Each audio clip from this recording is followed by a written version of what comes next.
Senior નેતાઓની પણ ફોજ જોવા મળી રહી છે। આ પહેલા જો વાત કરવામાં આવે તો આજે સવારથી જ સૌથી પહેલા કુંવરજીભાઈ બાવળિયા તેઓ મંદિર અને મસ્જિદમાં દર્શન કરવા માટે પહોંચ્યા હતા અને ત્યારબાદ તેમણે એક વિશાળ રેલી નીકાળી હતી અને જનમેદની ત્યાં મોટી સંખ્યામાં ઉમટી હતી। આ સાથે જ કહી શકાય કે એક વિજય વિશ્વાસનું આ એક શક્તિ પ્રદર્શન પણ આ પહેલા જોવા મળ્યું હતું અને હવે જસદણના જ્યાં મામલતદાર કચેરી પહોંચ્યા છે અને ઉમેદવારી ફોર્મ ભરાવતા નજરે પડી રહ્યા છે। સતત 5 ટર્મથી જસદણ વિધાનસભાનો શિખર સર કરનાર એવા કુંવરજીભાઈ બાવળિયા અને આ જ દિવસ હતો જ્યાં 30મી નવેમ્બર 2017 વિધાનસભાની ચૂંટણી યોજાઈ હતી, જેમાં કોંગ્રેસમાંથી તેમણે ઉમેદવારી ફોર્મ ભર્યું હતું અને હવે જ્યાં પક્ષ પલટો તેમણે કર્યો છે, કેન્દ્રીય પ્રધાન છે, તેમને પદ મળ્યું છે અને ફરી એક વખત જ્યારે આ જગ્યા ખાલી પડી એટલે ભાજપમાંથી તેમણે ઉમેદવારી ફોર્મ આજના દિવસે ભરાવતા નજરે પડી રહ્યા છે। વિજય મુહૂર્તમાં જ્યાં ભાજપ હંમેશા તમામ ઉમેદવારોના ફોર્મ ભરાવતી હોય છે, તે જ રીતે કુંવરજીભાઈ બાવળિયા કેસરીઓ ધારણ કરીને, ખેસ પહેરીને આવી પહોંચ્યા છે। TV9 એક્સક્લુઝિવલી આ દ્રશ્યો આપના સુધી પહોંચાડી રહ્યું છે। સાથે તેમના જે ટેકેદારો છે, તેમના સમર્થકો છે, તેઓ પણ ત્યાં ઉપસ્થિત છે અને મોટી સંખ્યામાં જનમેદનીનો તેમને જે સાથ સહકાર મળ્યો છે, તેમના આશીર્વાદ તેમને મળ્યા છે, તે આશીર્વાદ રૂપિયા જનમેદની હાલ મામલતદાર કચેરી સુધી જોવા મળી રહી છે। સૌરભભાઈ પટેલ પણ ત્યાં ઉપસ્થિત છે અને સાથે પુરુષોત્તમ રૂપાલા તેમણે પણ જનમેદનીને સંબોધી હતી। તળપદી ભાષામાં તેમણે જનમેદનીને સંબોધી હતી। પણ જે ચૂંટણી હાલ હવે થવા જઈ રહી છે, સૌ કોઈની નજર રહેશે કારણ કે લિટમસ ટેસ્ટ સમાન આ ચૂંટણી યોજાવા જઈ રહી છે। આ સાથે સિનિયર નેતા શંકરભાઈ વેગડ, સૌરભભાઈ પટેલ, મનસુખભાઈ માંડવિયા, મોહન કુંડારિયા, પુરુષોત્તમ રૂપાલા આ સિનિયર નેતાઓ આ દિવસે અને આ સમય પર હાજર રહ્યા છે। તમામ સૌ કોઈની હાજરીમાં કુંવરજીભાઈ બાવળિયા તેમની ઉમેદવારી ફોર્મ ભરાવતા નજરે પડી રહ્યા છે। આ દિવસ ફરી એક વખત સામે આવ્યો છે, જ્યાં પણ ઉપસ્થિતિ છે ત્યાં સહી કરવામાં આવી રહી છે। મોહિત ભટ્ટ સંવાદદાતા ફોન લાઈન પર છે। મોહિત, કુંવરજીભાઈ બાવળિયા ઉમેદવારી ફોર્મ ભરાવતા નજરે પડી રહ્યા છે, હાલ ત્યાં શું ગતિવિધિ? જગદીશ, અત્યારે ભાજપના જસદણના ઉમેદવાર કુંવરજી બાવળિયા ફોર્મ ભરી રહ્યા છે, પોતાનું ઉમેદવારી ફોર્મ ભરી રહ્યા છે। તેની સાથે કેન્દ્રીય કૃષિ મંત્રી પુરુષોત્તમ રૂપાલા, આ ઉપરાંત કેન્દ્રીય મંત્રી મનસુખ માંડવિયા અને જે કેબિનેટ મંત્રી સૌરભ પટેલ સહિતના જે નેતાઓ છે તેની સાથે જોડાયા છે। તમામ પ્રકારની સોગંદનામાથી લઈ અને જે ડિપોઝિટની રકમ ભરવાની આ તમામ ગતિવિધિઓ છે તે પ્રાંત અધિકારી સમક્ષ થઈ રહી છે। ટૂંક સમયમાં જ તેઓ પોતાનું ઉમેદવારી ફોર્મ ભરશે અને વિધિવત રીતે તેઓ ચૂંટણી પ્રચારનો પ્રારંભ કરશે। અત્યારે જે કુંવરજી બાવળિયા દ્વારા આજે સવારે એક જનસભાને સંબોધન કર્યા બાદ આખા જસદણના રાજમાર્ગો પર એક રેલી સ્વરૂપે તેઓ નીકળ્યા હતા અને રેલી સ્વરૂપે નીકળી અને તેઓ પ્રાંત અધિકારીની કચેરીએ પૂછ્યા છે। હાલમાં જે તેમની ઉમેદવારી ફોર્મ ભરાઈ રહ્યું છે, ટૂંક સમયમાં જ તમામ વહીવટી પ્રક્રિયા પૂર્ણ કર્યા બાદ જે જસદણ પંથકમાં ભાજપનો વિધિવત રીતે ચૂંટણી પ્રચાર તે શરૂ થશે। આગામી 20મી તારીખના રોજ આ ચૂંટણી યોજાવાની છે અને 20મી તારીખે ખરાખરીનો જંગ યોજાશે। સૌથી મહત્વની વાત છે કે આ પેટા ચૂંટણી એ ભાજપ અને કોંગ્રેસ બંને માટે જગદીશ પ્રતિષ્ઠાનો જંગ સમાન છે, કારણ કે વર્ષોથી આ કોંગ્રેસનો ગઢ રહ્યો હતો। જો કે કુંવરજી બાવળિયા કોંગ્રેસમાંથી ભાજપમાં આવી જતા હવે કાટેકી ટક્કર ખરાખરીનો જંગ જેવો આ માહોલ સર્જાયો છે। જે પ્રકારે ભાજપ દ્વારા એક મોટી ટીમ આ મેદાનમાં ઉતારવામાં આવી છે, તેને જોતા એક હાઈ વોલ્ટેજ ટીમ હોય તેવું સ્પષ્ટપણે લાગી રહ્યું છે અને આગામી દિવસોમાં રાજકીય ઉથલપાથલ પણ એટલી જ આ બેઠક પર જોવા મળી રહી છે। જગદીશ, બિલકુલ મોહિત, સાથે એક વાત અહીંયા એ પણ કરવી રહી કે જે પ્રમાણે એક શક્તિ પ્રદર્શન જોવા મળ્યું, ટેકેદારો તેમના સમર્થકોની જનમેદની ભારે સંખ્યામાં જોવા મળી, અત્યારે હાલમાં પણ ટોળે ટોળું જોવા મળી રહ્યું છે, કદાચ આ કચેરી છલોછલ ભરાયેલી હશે। આ તમામ દ્રશ્યો જોતા ચોક્કસથી સ્વાભાવિકપણે કહી શકાય કે કુંવરજીભાઈ બાવળિયાની જે પ્રતિષ્ઠા, તેમની જે શાખ છે તે હજી પણ યથાવત છે, ભલે તેમણે પક્ષ પલટો કર્યો હોય। કોંગ્રેસ માટે આ દ્રશ્યો ને લઈને જો વાત કરવામાં આવે તો કેટલો મોટો પડકાર, કેટલી મોટી આ પરીક્ષા કહી શકાય? ચોક્કસથી જગદીશ, કોંગ્રેસ માટે જરૂરથી એક પડકાર છે, કારણ કે માત્ર જસદણ નહીં, રાજકોટ જિલ્લો નહીં પરંતુ સૌરાષ્ટ્રભરના નેતાઓએ જે જસદણમાં ધામા નાખ્યા છે અને ભાજપ સરકાર માટે જે પ્રતિષ્ઠાનો જંગ હોય તે પ્રકારની પરિસ્થિતિ, તે પ્રકારના દ્રશ્યો અત્યારે જોવા મળી રહ્યા છે. જગદીશ, બીજી સૌથી મહત્વની વાત કે કુંવરજી બાવળિયાએ TV9 સાથેની વાતચીતમાં પણ એ વાતનો નિર્દેશ આપ્યો છે કે અત્યારે જે કોંગ્રેસના જે ઉમેદવાર, સંભવિત ઉમેદવારો છે તેમાંથી કેટલાક લોકો તેમના સંપર્કમાં છે અને જો તેમને ટિકિટ ન મળી તો તેઓ તેમની સાથે જોડાઈ જશે. એટલે આ વાત છે, આજે તેમને સભામાં પણ આ વાતનો ઉલ્લેખ કર્યો હતો ત્યારે આ વાત પણ કોંગ્રેસ માટે એટલી જ મુસીબત સર્જે, મુશ્કેલી સર્જે તેવી આ વાત છે. હાલમાં બંને પક્ષો દાવો કરી રહ્યા છે, બંને પક્ષો જે પોતપોતાની રીતે એડીચોટીનું જોર લગાવી રહ્યા છે. જો કે 20મી તારીખે લોકો, પ્રજા કોની સાથે રહે છે તે જોવાનું સૌથી મહત્વપૂર્ણ રહેશે. કુંવરજી બાવળિયા આ વિસ્તારમાં 5 વખત તેઓ ધારાસભ્ય તરીકે રહી ચૂક્યા છે.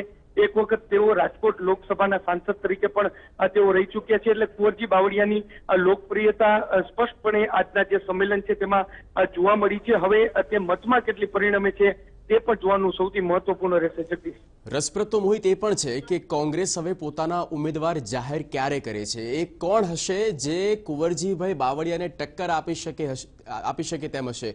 કોંગ્રેસમાંથી કોઈ હાલ હલચલ, કોઈ ગતિવિધિ આજે જાહેર થઈ શકે કે કેમ થાય તો કોનું નામ ચર્ચામાં?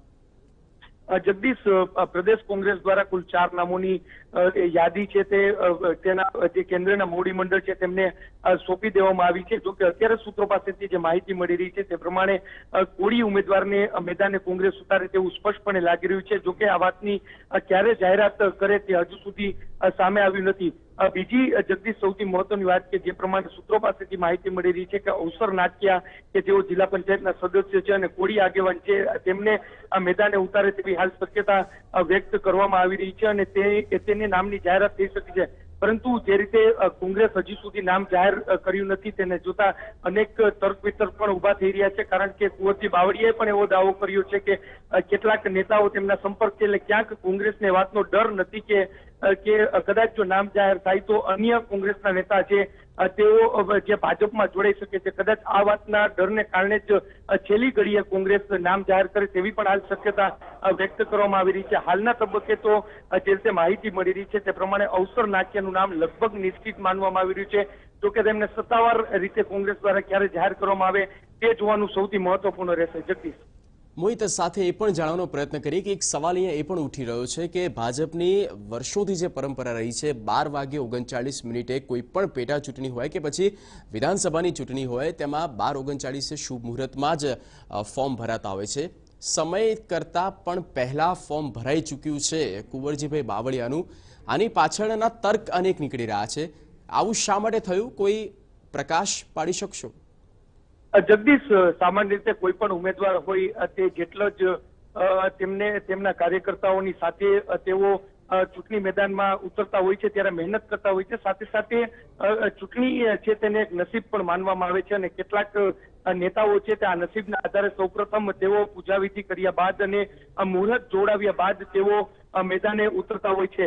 આજના કિસ્સામાં શરૂઆતમાં 12:39 વિજય મુહૂર્તે કે જે અત્યાર સુધી ભાજપની પરંપરા રહી છે આ મુહૂર્ત પર તેઓ ઉમેદવારી ફોર્મ ભરશે તેવું જણાવી રહ્યા હતા. જોકે ત્યારબાદ એ પ્રકારની માહિતી આવી કે જે 12:12 કુંવરજી બાવળિયા પોતાનું ઉમેદવારી ફોર્મ ભરશે અને એ જ મિનિટે તેઓ જે રેલી હતી તે રેલી પણ અધૂરી મૂકી અને કાર દ્વારા તેઓ જે પ્રાંત અધિકારીની ઓફિસે પહોંચ્યા હતા અને તેમને જે નિશ્ચિત સમય કર્યો હતો તેમના દ્વારા જે નિશ્ચિત સમય કરવામાં આવ્યો હતો તે સમયે જ તેઓ ઉમેદવારી ફોર્મ ભરી રહ્યા છે. મેં આપને અગાઉ કહ્યું કે ચૂંટણી એ કાર્યકર્તાઓની મહેનતની સાથે સાથે કોઈ પણ પક્ષની જે પ્રતિષ્ઠા છે તેની સાથે સાથે વ્યક્તિનું નસીબ પણ હોય છે અને તેને લઈને કેટલાક લોકો પોતપોતાનો તર્ક રાખતા હોય છે અને આ તર્કના આધારે જ 12 વાગ્યા બાદ કુંવરજી બાવળિયાએ પોતાનું ઉમેદવારી ફોર્મ ભર્યું છે. બિલકુલ મોહિત, આભાર સમગ્ર માહિતી આપવા બદલ. આગળ પણ આપણી પાસેથી અપડેટ લેતા રહીશું. તો TV9 એક્સક્લુઝિવલી આ દ્રશ્યો આપણે બતાવી રહ્યું છે.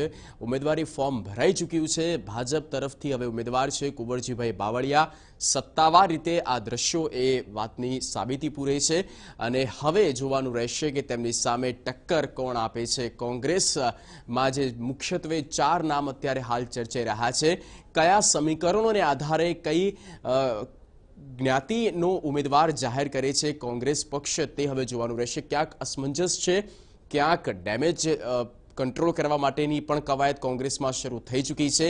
હંમેશની જેમ આ વખતે પણ કોંગ્રેસમાં એ જ આંતરિક કકળાટ જોવા મળી રહ્યો છે જે પહેલા પણ જોવા મળતો હતો અને હવે નજર છે કે કોંગ્રેસ પોતાના કયા ઉમેદવારની સત્તાવાર રીતે જાહેરાત કરે છે અને એ પણ જોવાનું રહેશે કે જાહેરાત કર્યા બાદ ફોર્મ ભરતી વખતે કેટલી જનમેદની ત્યાં ઉમટે છે તે પરથી ચિત્ર લગભગ સ્પષ્ટ થઈ જતું હોય છે. કુંવરજીભાઈ બાવળિયાની વાત કરવામાં આવે તો જે પ્રકારે તેમને જનમેદની તેમના જે શક્તિ પ્રદર્શનમાં જોવા મળી હતી, જે રીતે તેમણે અભિવાદન ઝીલ્યું, એક રીતે તેમનો જે વિજય વિશ્વાસ હતો તે ઉભરીને સામે આવી રહ્યો હતો.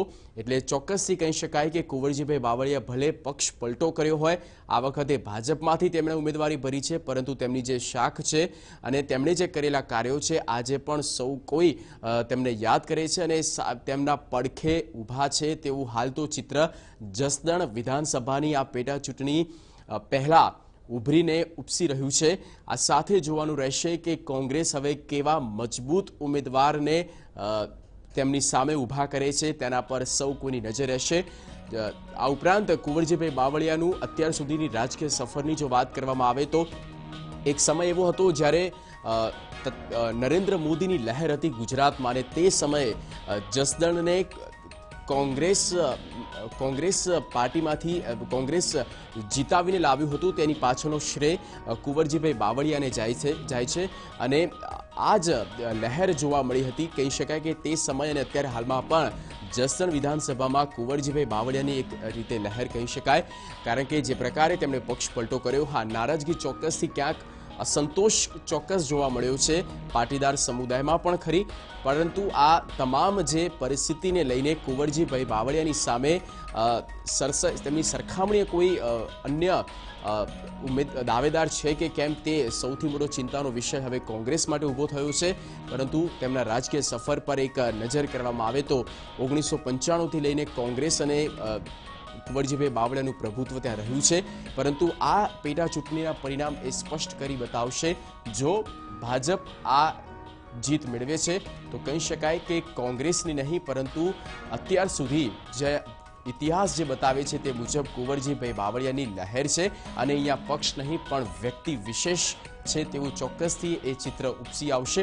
પરંતુ હાલ જે દ્રશ્યો સામે આવી રહ્યા છે તે દ્રશ્યો કોંગ્રેસ માટે ચિંતા જરૂર ઉદ્ભવી શકે છે, કારણ કે જનમેદની જે પ્રમાણે જોવા મળી, શક્તિ પ્રદર્શન જે પ્રમાણે થયું અને 1-2 કિલોમીટરથી લાંબી લાઈનો જોવા મળી હતી અને ભારે સંખ્યામાં ભારે માત્રામાં તેમના ટેકેદારો હોય, તેમના સમર્થકો હોય કે પછી હોય કાર્યકર્તાઓ ખૂણે ખૂણેથી આવ્યા હતા અને આ શક્તિ પ્રદર્શનમાં જોડાયા હતા.